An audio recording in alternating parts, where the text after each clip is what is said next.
¿Existe realmente el alma? El día de hoy vamos a responder esta cuestión de una manera muy sencilla. La verdad creo yo que va a ser bastante entretenida también para mí explicar esto. Y haciendo como una especie de resumen, una síntesis de diferentes postulados, de diferentes formas de ver, de diferentes cosmovisiones a fin de cuentas, de manera que ustedes se puedan informar. Seguramente muchos de los argumentos que voy a presentar ya conocen, o bien las posturas, cómo se responden, seguramente ya conocen. Yo creo que es un tema bastante tocado, bastante controversial al mismo tiempo, pero que siempre hay alguno que otro que no ha escuchado, no ha visto un vídeo de este tipo, no ha estudiado, no ha profundizado. Y bueno, lo que yo intento hacer ahora es traerte a vos lo más interesante, pero a la vez resumido. Es decir, todo lo que yo voy a explicar es una síntesis de la síntesis de la síntesis, y por lo tanto lo correcto sería rebuscarse de toda esa información que yo voy a exponer. Voy a exponer algo bastante sencillo, bastante simple, nada complejo, pero que en realidad es súper complejo, que en realidad cuando uno se tiene que ir a fuentes, tiene que revisar, tiene que criticar, y es algo complejo. Lo primero que vamos a establecer es que hay una postura, la postura materialista, que es la predominante, que la mejor que yo considero, y yo voy a solamente hablar de la mejor porque no tiene sentido hacer un vídeo resumen de la síntesis de la síntesis de la síntesis, hablando de todas las posturas fraudulentas e inútiles, cuando directamente puedo tomar la mejor y decir, no, esta es la mejor y a esto es lo que vamos a centrarnos. En esto nos vamos a centrar. Es la teoría del emergentismo, es decir, el alma surge a partir de las composiciones más complejas del individuo, del ser humano. Pensemos, por ejemplo, la emergencia débil, se suele llamar en filosofía, o al menos últimamente así es denominada, es aquella que se presenta entre los compuestos y que, esto es importante, y que es previsible. Yo puedo concebir antes de ver, por ejemplo. Pero cuando yo tengo agua en un río, en un mar, se puede generar remolinos, se puede generar tsunamis incluso, pero esa cuestión es algo emergente, es decir, en sí misma en el agua, individualmente, por ejemplo H2O, no hay remolino, no tiene por qué presentarse dicha cualidad. Pero cuando yo empiezo a sumar el agua, por ejemplo en un vaso, todavía no hay esa propiedad. Ahora, ese vaso empieza a aumentar hasta el tamaño de un río. Ahí sí ya es posible que hayan remolinos. Es una propiedad emergente, pero que era previsible. ¿Previsible por qué? Por los movimientos de las moléculas. Yo sé con el movimiento de las moléculas si es brusca por causa de, por ejemplo, los seres vivos que están en el agua, por causa del movimiento de las capas tectónicas o por miles de cosas. Yo puedo intuir o al menos decir que es probable de que si esto aumenta y aumenta el volumen, entonces empiezan a ocurrir estos remolinos. Por ejemplo, un solo ejemplo. Otro ejemplo más sencillo es el tema de la temperatura. El calor en realidad es la excitación de los electrones de los átomos. La interacción entre los átomos genera temperatura. Entonces el átomo en sí mismo no es ni caliente ni frío. Yo tengo un átomo y no es caliente ni es frío. Pero si tengo 2, tengo 3, tengo 4, empieza a aumentar, entonces sí ocurre eso. Ahora nuevamente, es previsible. ¿Por qué?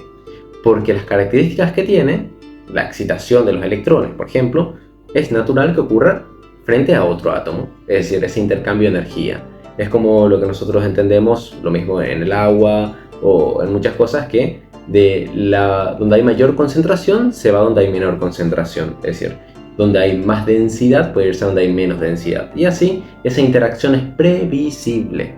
Entonces estamos hablando de una emergencia previsible, no es absurdo, no es imposible, no es algo totalmente inventado de la nada, al contrario, completamente razonable y calculable. Por otro lado, ¿qué ocurre con la mente? Hoy en día absolutamente nadie, ni estás remotamente cerca, no importa quién te diga lo contrario, es absurdo, nadie tiene una evidencia ni siquiera similar de decir acá está la conciencia en este punto, en este átomo. La realidad es que el conjunto de las neuronas no hace a la conciencia, ni toda la interacción que hay. De hecho, no podemos pensar que una neurona puede contener un pensamiento en sí.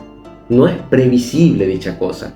No podemos prever de que una neurona individualmente, en potencia, cuando se junten otras, de repente pueda abstraer, puede pensar, puede hacer cálculos matemáticos que se adecuan a la realidad, cosa que es, de hecho, de por sí, el adecuarse, cuando la inteligencia se adecua a la realidad, esto ya es un hecho absolutamente absurdo. Eso ya vamos a tratar más adelante, pero de por sí es un hecho sorprendente. Si la mente es capaz de adecuarse a la realidad, implica una serie de cosas que Sócrates lo va a tocar. De hecho, realmente es Platón en labios de Sócrates, que escribe según Sócrates. Entonces, acá entra un punto muy, muy fundamental que hay que atender. La conciencia no pertenece, aun si se hablara de fenómenos emergentes, a una emergencia débil o una emergencia coloquial, como podemos pensar las partículas, el agua o otra clase.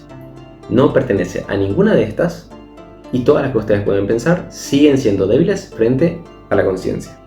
En otras palabras, la conciencia, si fuera una consecuencia emergente, no es, 1, previsible, 2, no es razonable, porque no hay razones para creer dicha cosa, y 3, si esa conclusión es verdad, desafía todas las leyes que conocemos, pero todas. Había una teoría antiguamente que se llamaba la degeneración espontánea. Los seres vivos se generan a partir de, en realidad no es de la nada, pero bueno, así la mayoría lo entendía, así la mayoría explicaba, pero no es tan así. Se genera de la nada, o al menos no tiene una evolución, ¿verdad?, que va progresando de un organismo a otro.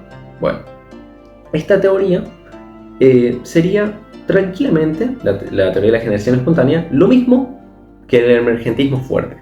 Porque si de las neuronas puede salir algo que no tiene absolutamente nada en la neurona misma, algo que no es ni previsible ni imaginable en una neurona, entonces estamos diciendo que de la nada o de algo que no posee puede darse algo. Hay un principio filosófico, es el principal, creo yo, junto al principio de no contradicción, que es la nada, nada da. Lo que no tiene no puede ser dado. Si la neurona no tiene la capacidad, o cualquier red neuronal o cualquier parte del cerebro no tiene la capacidad de ser un pensamiento, o pensemos en todas las cualidades, ¿verdad? No puede ser una imaginación, no puede ser una sensitiva, es decir, poder sentir, percibir, no puede ser inclusive una motora, es decir, enviar impulso, administrar impulsos todo al mismo tiempo, no puede ser de memoria. Y así, hay un conjunto de características que tienen estas cosas que si no puede individualmente tenerlo, no hay razones para creer que cuando esto va progresando y aumentando, de repente empiecen a aparecer. Si aparecen, la teoría de generación espontánea ya sería un principio. Ya se entiende, lo que siempre fue absurdo, generación espontánea, por ejemplo, sería lo más natural, lo más lógico. Pero lo más lógico resulta que no tiene nada de lógica, porque no hay razón para pensar que de la nada algo puede surgir, algo que no tiene no puede dar lo que no tiene. Y sin embargo, lo que se diría en esta teoría es que sí es posible dicha cosa. Y si es posible dicha cosa, acabamos de destruir toda la teoría científica que tenemos hasta ahora y todas las ideas científicas que tenemos hasta ahora. En otras palabras, el materialismo que sostiene esta idea de las neuronas, de todos los principios motores del cerebro es capaz de emerger en la mente, de fondo está destruyendo su materialismo. Porque si acepta que realmente esto es así, que ellos así lo entienden, en realidad esto es una refutación, o al menos es remoldear tanto el pensamiento materialista hasta el punto de dejar de ser materialista. Y pasan a ser algo nuevo. Tal vez pasan a ser unas personas que piensan de que es posible que de la nada algo suceda. Y bueno, sería un materialismo un poco extravagante, digámoslo así de simple. Hasta acá hemos concluido que si es cierta dicha teoría, se carga todo el presupuesto materialista. O al menos empieza a haber una incoherencia tan grande que es que básicamente toda la concepción materialista ya no tiene sentido, ya es algo completamente nuevo. Ya no es más ni idealismo, ni materialismo, ni ninguna otra forma de concebir al mundo. Es un mundo más que nada absurdo, sobre todo absurdo. Por otro lado, lo que tenemos es diferentes explicaciones con una rama que va a decir, no, en realidad existe un alma, o en este caso una mente, ¿verdad? Pero la mente es como la manera de manifestar lo que ya es el alma en sí misma. Porque el alma, entendida por ejemplo como Santo Tomás de Aquino, es una forma pura, una forma intransitoria, es siempre perfecta, es siempre la misma, es siempre completa.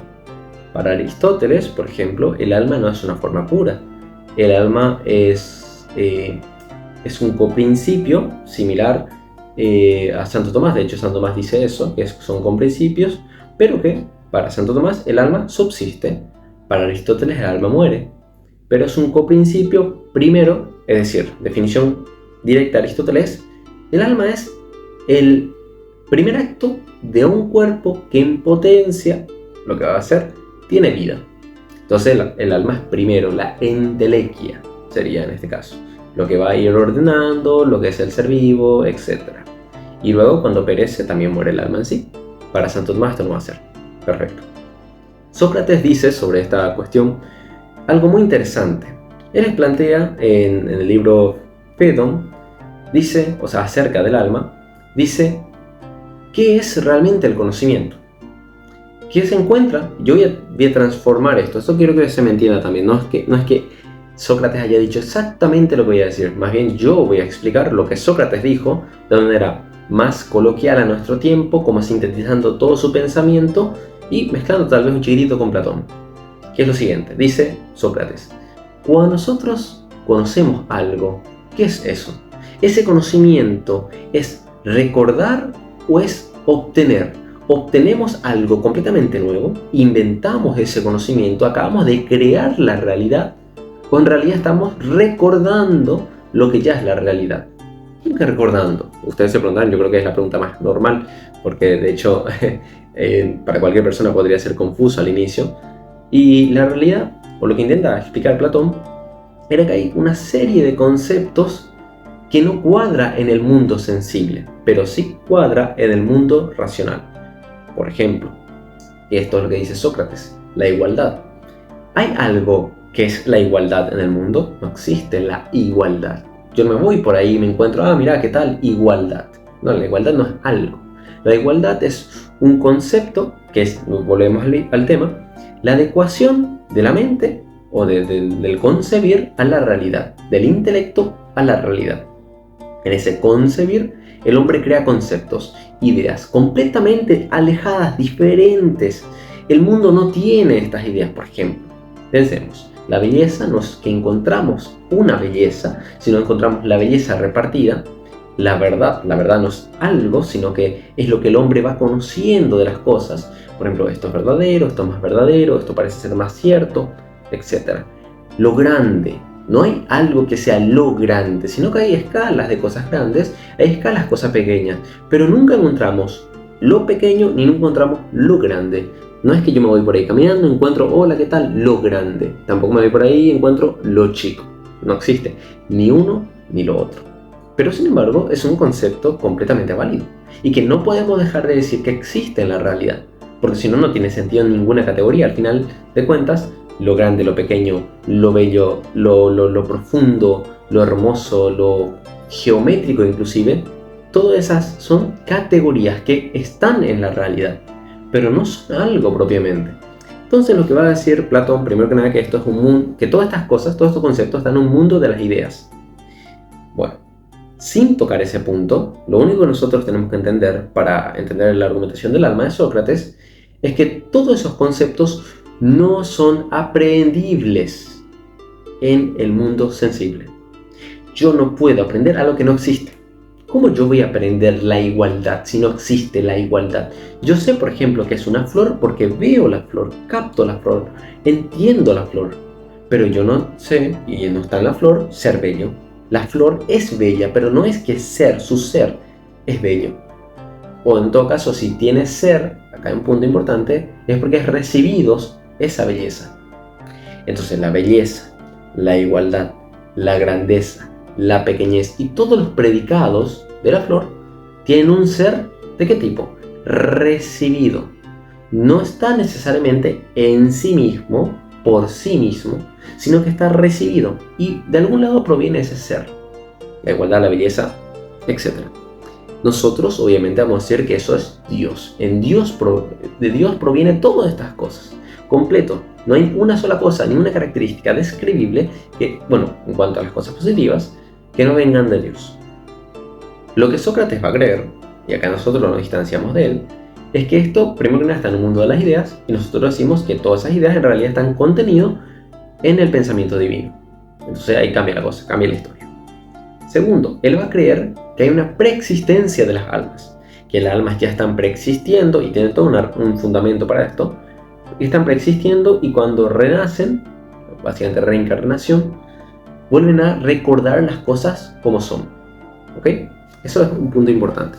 Nosotros vamos a decir, esto no es así, no existe la preexistencia de las almas, sino que las almas tienen un principio intelectivo acá. Ese principio intelectivo nos permite conocer la realidad, pero conocemos ese principio intelectivo porque existe un ser que nos da dicho don. Y ese don, que de repente Aristóteles, y acá un conflicto muy grande en la filosofía, lo suele llamar intelecto agente. Acá hay una discusión muy grave, así que no me tomen mucho en cuenta este tema, pero yo voy a llamarlo a partir de ahora intelecto agente o intelecto activo. Dios le da la capacidad al hombre de conocer estas cosas. Y las cosas tienen por el ser recibido de Dios. Según Sócrates, estas cosas es del mundo de las ideas y el hombre, porque recuerda, empieza a conocer. La remiscencia, dice él. Nosotros vamos a decir que esto no es así, sino que existe un Dios que da estas cosas. Pero sea como sea, cualquiera de los dos postulados, lo único que demuestra es que estos conceptos no están en la realidad. Y el hombre conoce cosas que no están en la realidad. Que dijimos, de la nada, nada sale. Lo que no tiene, no puede dar nada. Y sin embargo, el hombre tiene conceptos que no se encuentran en la realidad. Y si esos conceptos no se encuentran en la realidad, el hombre tiene un concepto inmaterial, ideas completamente absurdas, completamente distantes a la materialidad. No estoy hablando solamente de que el hombre tiene la capacidad de abstraer, de conocer, de expandir su mente, de, miles de cosas. Sino que el hombre es capaz de producir cosas que no son materiales, no son propias de la materia. Las ideas universales no son propias de la materia, no son propias de las cosas. Entonces, se concluye de esto, de que en el hombre hay un principio intelectivo que no es material, sino que es y debe ser inmaterial. No es necesariamente una conclusión necesaria, pero sí es una conclusión favorable, muy probable. Eso es lo que yo le voy a traer esta vez. Esta es la parte 1. La parte 1 de diversas partes, porque yo voy a intentar extender esto e intentar hacerlo siempre lo más comprensible posible. Así que apenas tenga tiempo, lo hago. Y ya díganme ustedes qué les pareció. Si les gustó, denle un like, compartan por favor, guárdenlo, que a mí me sirve muchísimo. Y déjenme en los comentarios saber si conocen alguna argumentación que les interese que yo presente o alguna curiosidad. Sin ningún problema, yo lo voy a reaccionar. Pero les recuerdo, esta es la primera parte y ya termino acá porque me queda muy poco tiempo. Así que nos vemos en la segunda parte, que la seguro que va a ser más interesante, ya que después de todo, la respuesta a Sócrates es, yo creo que la más simple de todas las que les voy a presentar.